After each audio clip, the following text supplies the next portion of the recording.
मन के सवाल में आज का प्रश्न इंद्रप्रीत कौर ने पूछा है।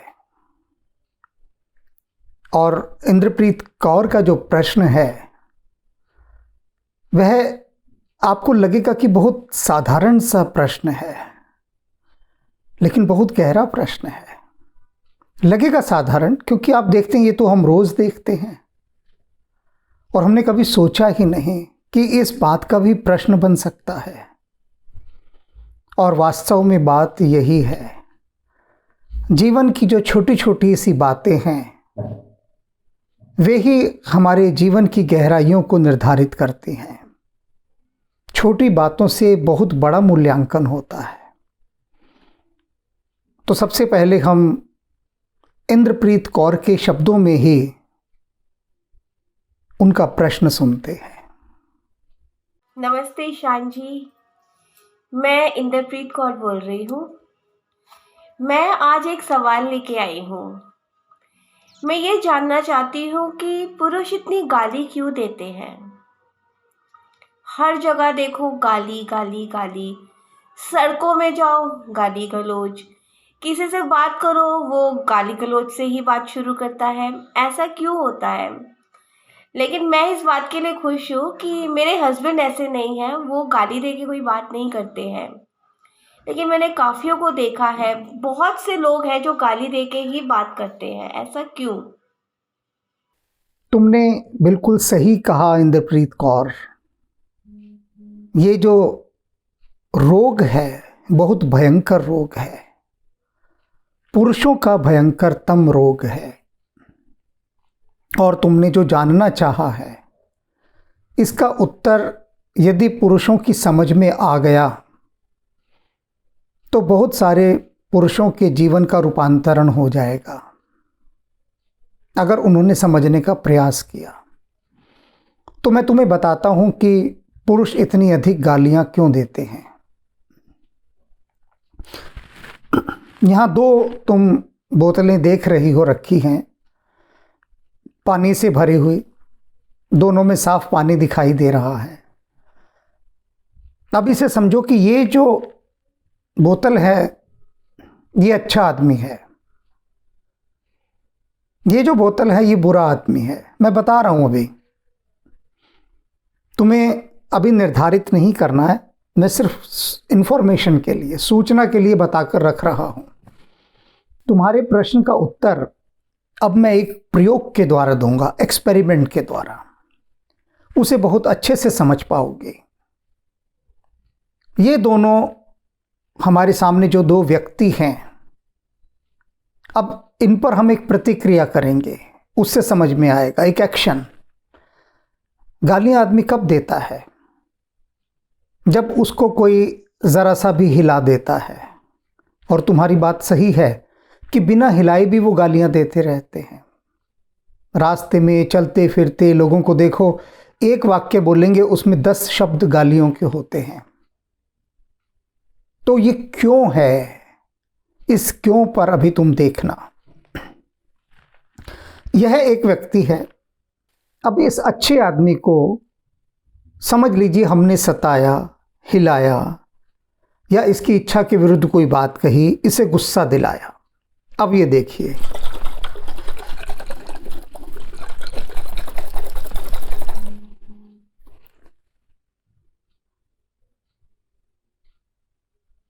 पहले इसे देख लीजिए, क्या कुछ हुआ? क्या खूब हिलाया हमने इसे।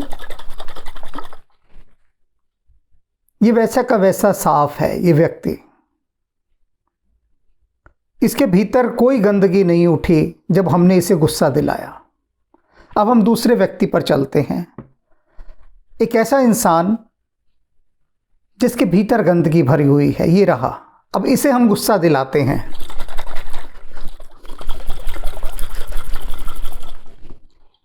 ये देख रहे हैं, ये गालियां हैं, और गालियां बैठने का नाम नहीं ले रही। ये देखिए, इसे हम गुस्सा दिला रहे हैं खूब, और गुस्से के बदले ये गालियां देता जा रहा है। ये अच्छा आदमी है, ये देखो। इसे दोनों को हम गुस्सा दिला रहे हैं, लेकिन ये जो है बुरा आदमी ये गालियां दे रहा है और ये जो अच्छा आदमी बिल्कुल साफ है, शुभकामनाएं ही दे रहा है, जैसे पहले था वैसे ही अब है। अब होता क्या है कि हमारे भीतर क्या है दरअसल, अगर हमारे भीतर गंदगी भरी है, दुर्गंध भरी है, तो हम ये हो जाएंगे, ये जो गालियां दे रहा है, क्योंकि भीतर तो जीवन भर गंदगी इकट्ठी की है ना। और यह व्यक्ति, इसने जीवन भर कोई गंदगी अपने भीतर नहीं आने दी, ये देखो, तो ये बिल्कुल साफ है। तो अब समझो तुम इस विज्ञान को कि ऐसा क्यों होता है कि जो व्यक्ति ऐसे हैं गालियां देने वाले, उन्होंने जीवन भर अपने हृदय में गंदगियों को इकट्ठा किया है। क्यों कहते हैं कि बुरी संगत से व्यक्ति अकेला भला। अब ये व्यक्ति जिसको भी, अपने मित्र को जो भी डालेगा, वो गंदगी डालेगा उसके अंदर, और उसका मित्र भी उसे गंदगी देगा। तो एक वर्ग ऐसा है पुरुषों का जो जीवन पर्यंत केवल गंदगी को ही अपने भीतर डालता रहता है, और वो गंदगी उसके नीचे बैठी होती है। बस मौका मिलने की देर है कि वो गंदगी उभर कर बाहर आ जाती है। अब ये देखो, ये जो व्यक्ति है, ये अभी तक इसके भीतर की जो गंदगी है वो बैठी नहीं, कि अगर ये किसी से नफरत करने लगेगा, किसी को गालियां देगा, तो बहुत लंबे समय तक ये उसके लिए ऐसा ही काला बना रहेगा, उसका मन काला रहेगा। और ये अच्छा आदमी, कुछ भी नहीं हुआ इससे। मैं 2-3 उदाहरणों के द्वारा भी इस बात को स्पष्ट करूंगा। कॉलेज में मेरे एक प्रोफेसर ने कहा कि मैं उनके गुरु के पास 2 घंटे सेवा के लिए जाया करूं। मैं तैयार हो गया, मैंने कहा जैसा आपका आदेश। उनके गुरु, मेरे प्रोफेसर के गुरु, वो 80 साल के लगभग थे। मैंने कहा क्या सेवा करनी होगी मुझे जाकर। उन्होंने कहा कुछ नहीं, बस उनके पास जाओ और उनको न्यूज़पेपर पढ़कर सुनाना। क्योंकि जब तक वो 2 घंटे तक न्यूज़पेपर ना पढ़ लें, उनको चैन नहीं आता था, और अब उनको दिखाई देना लगभग बंद हो गया है। तो तुम हेडलाइंस पढ़ना, उसके बाद जो न्यूज़ वो कहेंगे वो पढ़कर सुना देना।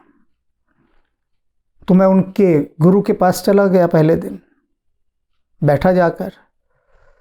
तो वो लेटे हुए थे, तो उन्होंने मुझे कहा कि अच्छा उसने भेजा है। मैंने कहा जी हाँ। बोले अच्छा मेरे पैर दबाओ थोड़ी देर। मैंने इसे सौभाग्य ही समझा अपना, कोई अपमान जैसी बात नहीं थी। मैं उनके पैर दबाने लगा। फिर वो बोले कि अच्छा अब अखबार पढ़कर सुनाओ। मैं अखबार पढ़ के सुनाने लगा। तभी उन्होंने अपनी पत्नी को पुकारा, और पुकारने से पहले बहुत गालियां दी, बहुत गालियां, ऐसी गालियां जो मैं यहाँ कह भी नहीं सकता। उनकी पत्नी भी लगभग 80 वर्ष की होंगी। और गालियां किस लिए दी? क्योंकि वो चाय बनाकर नहीं लाई थी, अभी तक देर कर दी थी। तो मैंने उन्हीं के सामने उनसे कहा कि आपको ज़रा सी भी लज्जा नहीं आती कि आप अपनी पत्नी का सम्मान करने के स्थान पर उन्हें गालियां दे रहे हैं।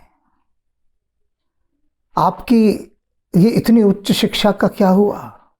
और वे बहुत उच्च कोटि के विद्वान माने जाते थे, उच्च कोटि के, यानी सबसे उच्च कोटि के विद्वान।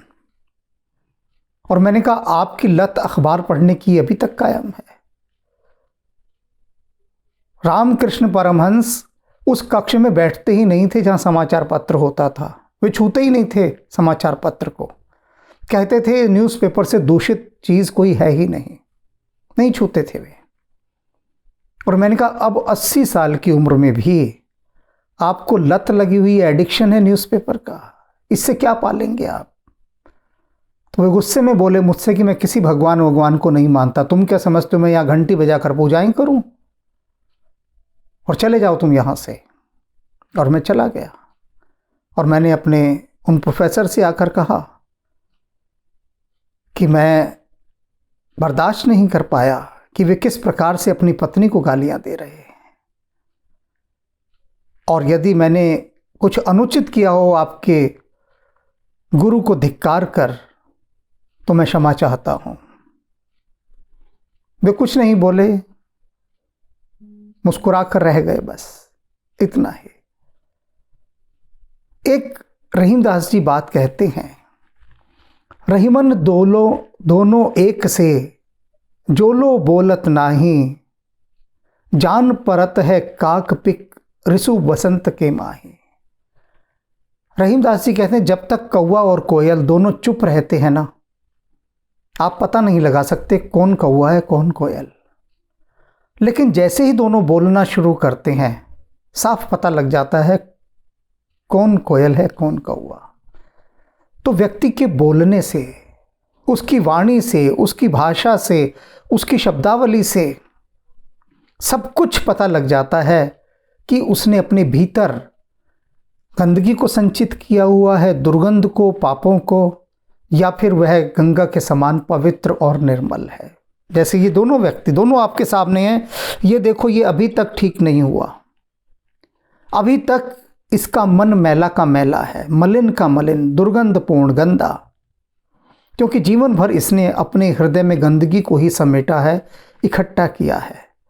तो ऐसे लोग वे होते हैं जो एक बार आपसे नाराज हो जाएं तो जिंदगी भर ऐसे ही गंदे रहते हैं, और वो बिना किसी बात के भी नाराज हो जाते हैं। ये नहीं कि कोई बात चाहिए, पर क्योंकि जीवन भर की उनकी कमाई ये गंदगी है, और इसलिए इसी गंदगी के समान देखिए रहते हैं। अब ये प्यारा आदमी है, ये सदा प्रेम से भरा रहेगा, सदा आदर से, सदा शुभकामनाओं से।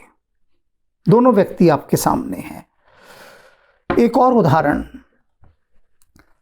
भरत जी कहते हैं प्रभु श्री राम के लिए कि जीवन में इन्होंने कभी क्रोध नहीं किया, बचपन में भी। मैंने देखा, भरत जी कह रहे हैं कि कितनी बार मैं हार रहा होता था, अनेक हमारे बाल सखा हार रहे होते थे, पर प्रभु श्री राम सबको जिता देते थे, जानबूझकर स्वयं हार जाते थे, और बहुत उनके साथ हम बेईमानी भी बहुत करते थे खेल में, और वे देख रहे हैं कि हम बेईमानी कर रहे हैं, लेकिन कभी किसी को एक शब्द भी उन्होंने कठोर नहीं कहा, एक भी शब्द कठोर कुछ कहा ही नहीं। प्रसन्न होते थे कि चलो कर लेने दो बेईमानी।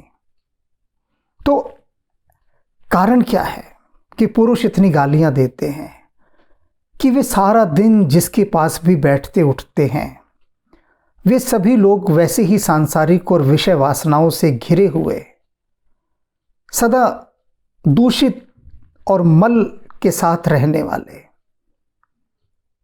प्रति क्षण अपने भीतर मल को ही ले रहे हैं, गंदगी को ही ले रहे हैं।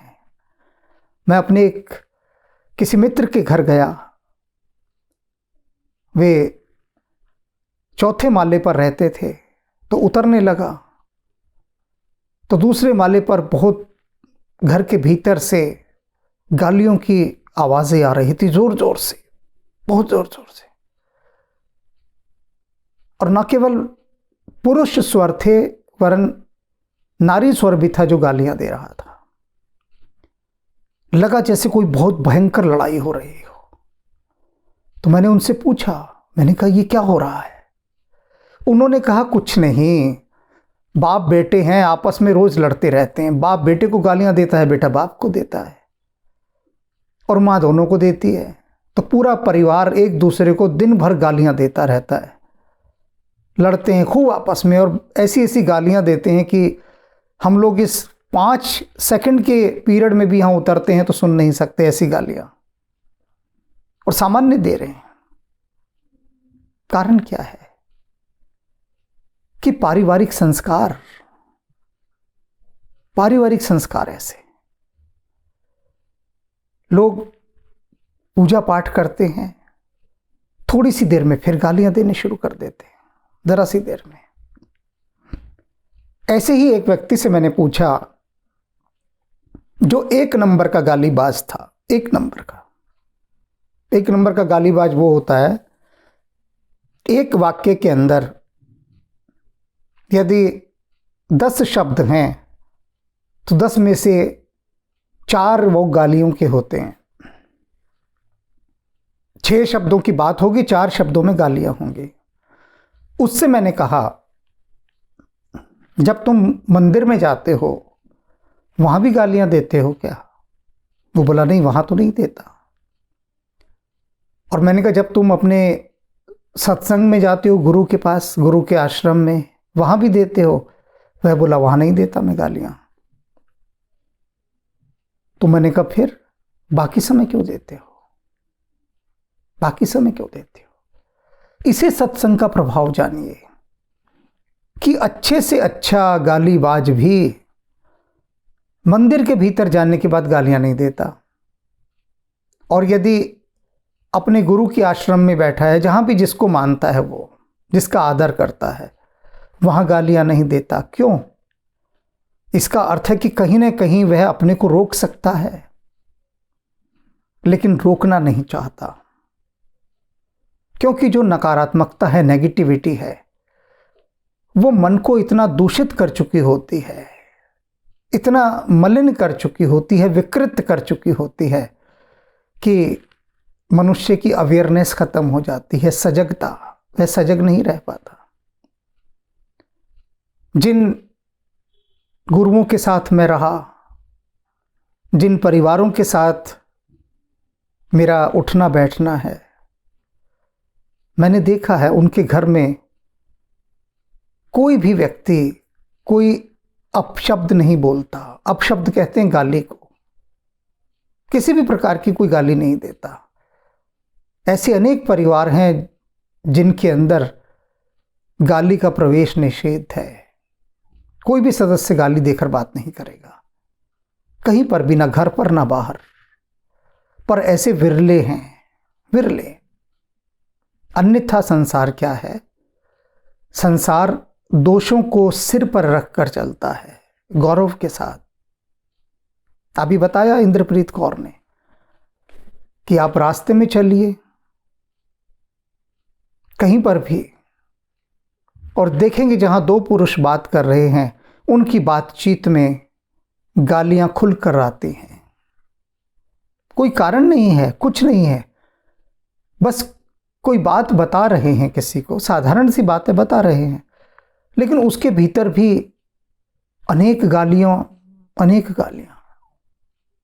कोई अर्थ नहीं, किसी से कोई गुस्सा नहीं है, उनका नाराजगी नहीं है, लेकिन जिसको कहते हैं ना सहज स्वाभाविक रूप से, कि गालियां देना उनकी जिंदगी का हिस्सा बन गया है। अब ऐसे लोग मैं कह रहा हूं, फिर खुद को देखिए, अभी तक गंदगी है, अभी तक। और यही गंदगी उनकी जन्म जन्म तक साथ जाती है, यही गंदगी। ये भी तो आदमी है, इसको भी तो हमने गुस्सा दिलाया, हिलाया, लेकिन क्या हुआ? भीतर कुछ गंदगी थी नहीं, तो उठेगी कहां से? गालियां आएंगी कैसे? इसके व्यक्तित्व में ही गालियां नहीं है इस इंसान के, तो ये देगा कहां से? कोई भी चीज हम कब दे सकते हैं? जब हमारे पास हो। हमारे पास है ही नहीं तो हम देंगे कहां से? बस ये सार समझ लीजिए कि जो लोग भी गालियां दे रहे हैं, उन्होंने जीवन भर केवल गंदगी को अपने हृदय में बसाया है। परमात्मा नहीं बसा उनके हृदय में, गंदगी बसी है। परमात्मा को तो वो फैशनेबल नाम लेते हैं। जो गाली दे रहा है, जो भी आदमी, जान लीजिए, मैं आज आपको एक कसौटी दे रहा हूं, स्केल, मापदंड बहुत बड़ा। जिसको भी आप देख लें कि कोई व्यक्ति गाली दे रहा है ना, समझ जाइएगा कि भक्ति इसके अंदर है ही नहीं, भक्ति नहीं है। पाखंड होगा, नाटक होगा भक्ति करने का। अगर वह गाली दे रहा है, तुम गाली कैसे दे सकते हो? अगर तुम्हारे भीतर, तुम्हारे हृदय में राम विराजमान है, परमात्मा को तुमने अपने हृदय में स्थान दे दिया, तो गालियां क्या परमात्मा के ऊपर से होते हुए तुम लेकर आते हो? बताओ। इसका मतलब वहां परमात्मा नहीं है, वहां गालियों की टोकरियां भरकर रखी गई हैं। ऐसी टोकरियां जिनमें सड़ी मछलियां लाई जाती है, मरी हुई और सड़ी मछलियां, जहां दुर्गंध ही दुर्गंध होती है। तो अपने जीवन में देखिए, आसपास जिसको भी गाली देता देखें, समझ जाइएगा कि अभी अनंत जन्मों की यात्रा है उसकी, इस गंदगी को बाहर निकालने की, अनंत जन्मों की। परमात्मा को पाना तो दूर की बात है, पहले गंदगी तो साफ कर लो। वो नहीं हो पाती। ऐसा हो जाना है बस, ऐसा ऐसा। कबीरा मल निर्मल भया, जो गंगा को नीर।